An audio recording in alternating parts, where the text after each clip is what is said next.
Hi, this is Fran with Stampendous, and I've got some new July releases to show you that build on something in January. And I've got a new setup, and hopefully, I know I can see what I'm doing here, and you can see better than before. So, to start out, I'll show you that in the January catalog, we had this wonderful pop frame die set, and we've really gotten our mileage out of it. And these designs were all done as one large design that would fit the wavy frame that was the key part of the frame set. And so now we've got new designs in the January catalog that work with them in a little bit different way. So, for example, we're going to feature the Christmas frame, and here's all of these different beautiful patterns. They all work with the wavy frame, and we will also show how the bright nose frame here is going to work the best with the frame, and also the Santa frame.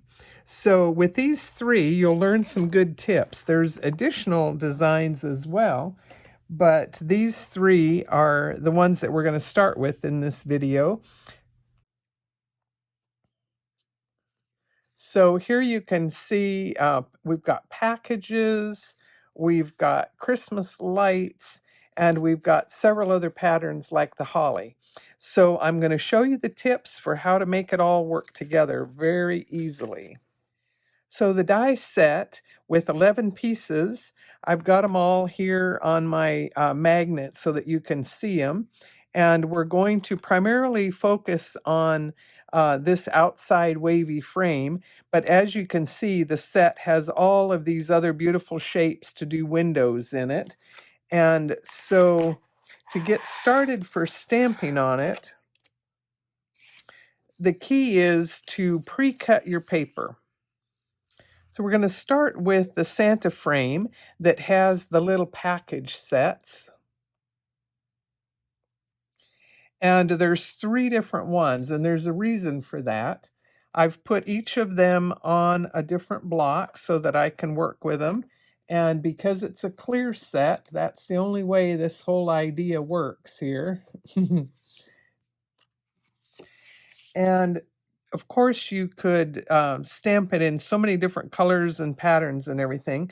But just as a teaching tool, I've found the best way here to do it. And I'm going to do it in multiple colors just so that you see the easiest way to understand how each of the different pieces fit the frame. Okay, so let me come in a little bit closer here. And I've got the one I did ahead sitting here, and you can see what's going to happen here. So just a couple of things. It's easiest to start with the tall package because it was designed to fit up into the corner.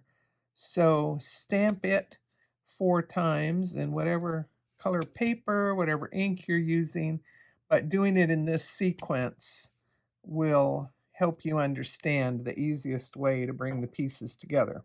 Okay, then we've got a 4 package piece, and I'm going to do this one in green just so that you can see it. And you can see that there's a long and short proportion here. And without getting my head in the way, you generally want to stamp out to the edge, probably a little bit closer than I'm doing here. And on camera, I can see that it looks like I'm off, but I'm not. Okay, so that's the long 4 package one. And then the 3 package one, by doing it in another color, you'll be able to see. I'm not likely to actually make my finished card in these multiple colors, but this is just a teaching tool here. And so now that fits in the short proportion. Okay, so that's the idea of it, and we'll show some gallery cards at the end. but I'm going to move on to the next one just for the purpose of showing you how you're going to get the different designs to fit the space. And so seeing it in color, you can maybe do a pause, and that might help you as well. Next, we're going to work with the beautiful Christmas lights in the Bright Nose set. And in this one, we have an even longer one, a short one, and a single little Christmas bulb. We'll get another white one here. And I did this ahead so that it would be easy to see. And I almost don't need to stamp it again for you to get the idea here. But I'll point out a couple of things. If you'll notice on the longest one, the lights on the end kind of angle out, and you want to turn it that way on your block for it to be the easiest to stamp out to the edge. So I'm going to go ahead and stamp this one as well. And if it's turned around the other way, it doesn't fit nearly as well. But once you get the idea that that is going to work out to the edges, then it makes it easy to spot it the next time. Okay.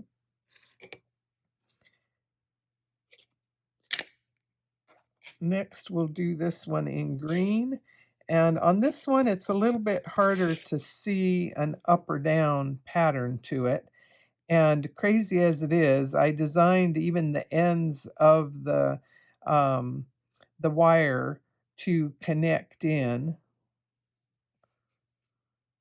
And I can't get completely over top of it. But there you go. You can see. And this is where if you stamp a little bit further out to the edges, you have a little bit more space for it to fit. And I'm just doing this quickly, but you'll get the idea here. Okay? And if you wanted as well to do, let's say, an A2 card, in the same way, pre-cut the size that you want to start with, and then figure out what you can do with these different pieces to make it fit together.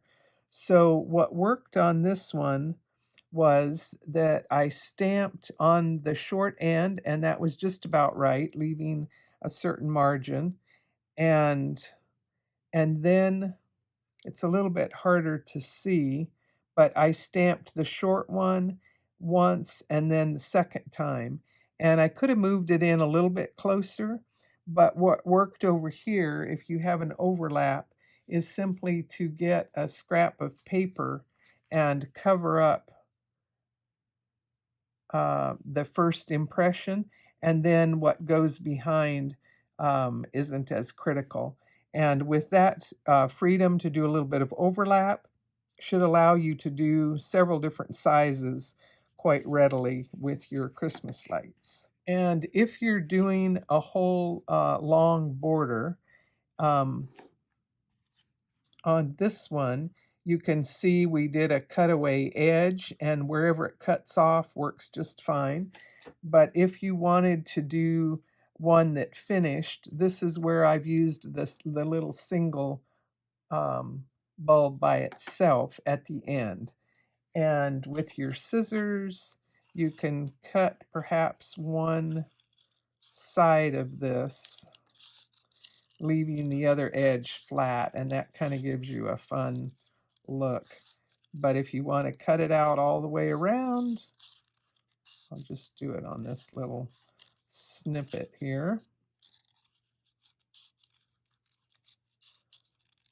Okay, so there's your Christmas lights. And lots of fun ways to use it. The Christmas frame set has 3 different border patterns to it. The first one that has the 2 pieces with the swirls, if you'll notice, I lined it up so that if you think of this part of the pattern like a W, the points facing out matches the curves and the shape the best. So take note of that. And this one gives you the short end, but it fills out to the curves.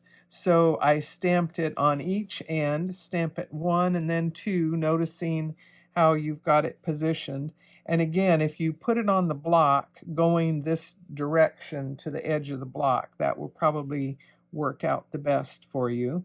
And then the other one overlaps, but because of the curly cues, that works okay. I've done it again in the second color so that you can see. And on this one, the little curly cues at the top matches the wave the best. So again, if you put it onto the block in that direction, then you're good to go, and you can work your way around.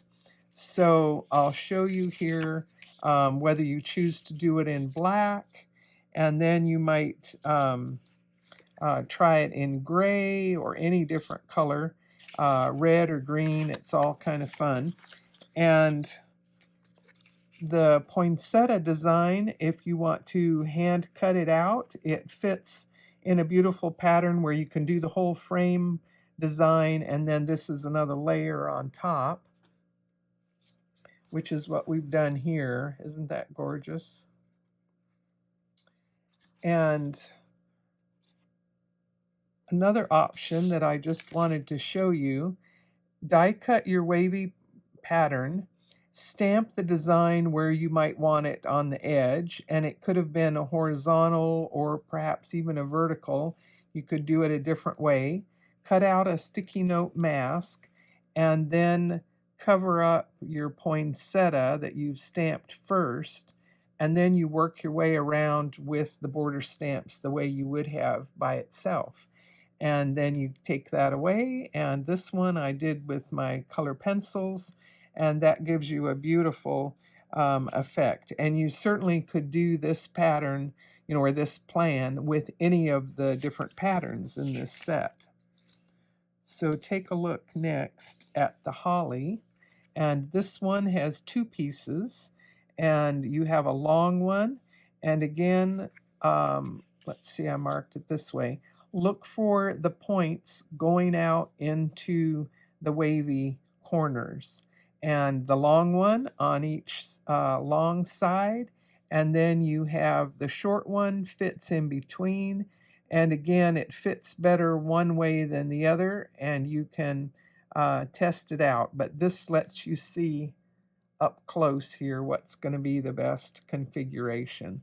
And the little curly cues on this side tuck into the point of the holly.